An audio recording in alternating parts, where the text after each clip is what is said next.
Hi, I'm Tinny from Mini Bowl Design. Today I'm up in the studio. It's been a busy little day. Now, on this video, I'm going to show you how to use, this is a carbon felt mini atomic. Now, the only difference between this and a regular mini atomic is this has a piece of carbon felt in it, so that once you fill it, if you tip it over, it won't lose any of the alcohol. It'll just continue to burn normally. Where if it was a original, and you tipped it over, the alcohol would dump out and start a pretty good little blaze going. Okay, we got my alcohol.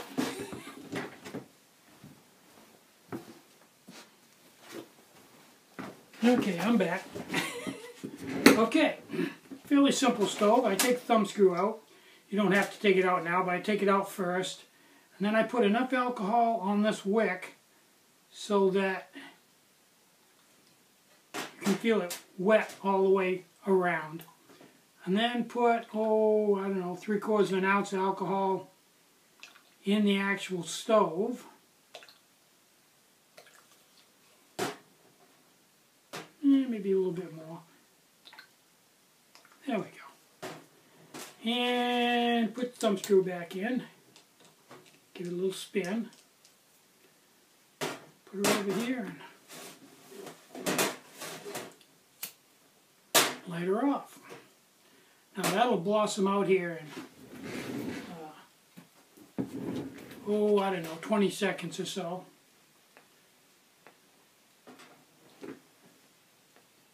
And the wick will go out. I put more alcohol in the wick than I needed to, which I usually do by default.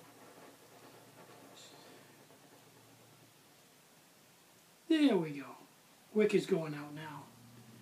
And we got a nice little blaze going there. There we go. You can see it or not. Okay, this is going to take about 7-8 minutes to boil 2 cups of fairly cold water. I got a little more than 2 cups in there. So I'll turn the camera back on when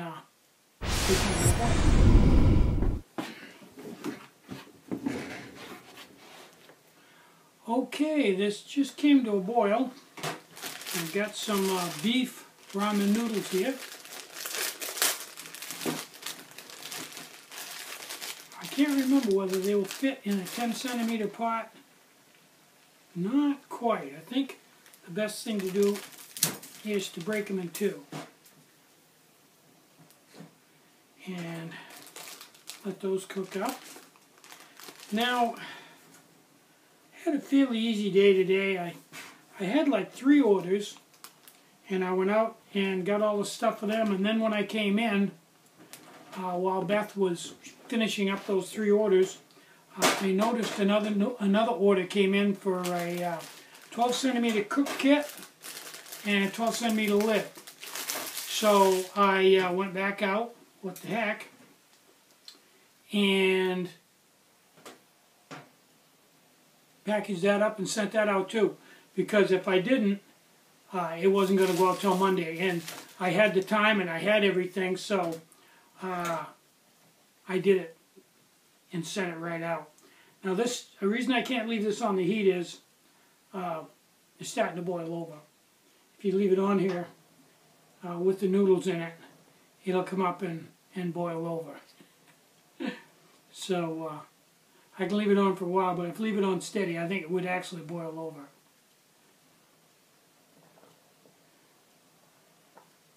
This is a fun thing to do in the evening when you're out on the trail. Cook up some ramen noodles.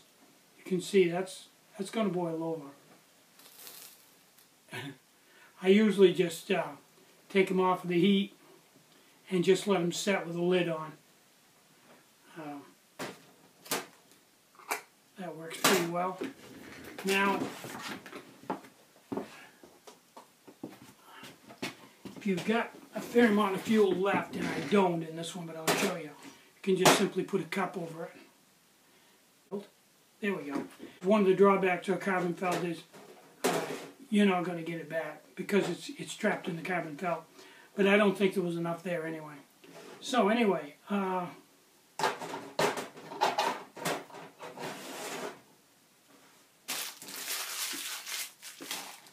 Now, some people think that you have to mess around with a thumb screw, and you have to mess around with priming it, and you have to mess around with the pot stand. But you can see, if you go back and watch this video over again, all of that probably took me way under a minute, probably 20 seconds to get the thing fueled and get it ready to go. So, I don't know about you, but for me, 20 seconds out on the trail, I don't think that's bad. Considering you probably spend an 8-hour day hiking, 20 seconds to get a stove going, yeah, I don't see as that's a hardship. But to some people, especially those who haven't actually used the stove, in their mind while they're laying in bed at night thinking about it, it seems to grow, get bigger and bigger and bigger. Pretty soon it seems like, oh, I can't do that. I got to mess around with that thumb screw, and I got to have a pot stand. I got to prime it. Oh man! When in reality, if you go back and watch this video over again, you'll realize that in reality, it's nothing. As so many things in life that appear to be problematic until you actually do them. This is a real good stove for somebody who's a solo hiker who just wants to boil some water and eat their supper. This is a real good stove for that. Now, I'd love to eat some of these ramen noodles, but I gotta tell you, they're so hot I just burned my mouth, so I'm gonna have to wait a few minutes. But I will eat them. Always room for ramen noodles. So, today was Friday, so the transfer station wasn't open. So we really didn't do too much today. I went to Newport, and Sue bought some more seeds. She's planting seedlings, planting seeds that'll grow up in little seedlings, which she'll repot, and then when they're big enough and the garden's ready, she'll put them in the garden. Today she picked up marigolds and peppers and something else, I can't remember. Anyway, she was repotting them, planting little seeds today. That's kind of cool. We have a whole rack with the grow lights and everything all on them, all dedicated in the corner of the living room just for that. Keeps her busy. And we're going to buy some big pots next time we go to Walmart for the tomato plants and the pepper plants. We're not going to plant them in the garden. We're going to plant them in big pots out in the front yard. That's what we did last year, and it worked pretty darn well. So, I think that's everything for this video. Oh, I listed the Ultimate Cook Kit on the homepage and in the wick stoves. The one that comes with the 10 centimeter pot with the lid, windscreen, pot stand, the original bongo stove, and fuel bottle, fuel line, nipple cap, everything else. So it's in there. It's right when you go to the homepage. It's the first item right at the very top. So if you want one of those are in there. Almost forgot. So, I'm Tinny from Mini Bowl Design. Get out and hike, take a friend, enjoy the great outdoors, and more important than anything, try to have some fun today, and try to have a really great day. Bye-bye!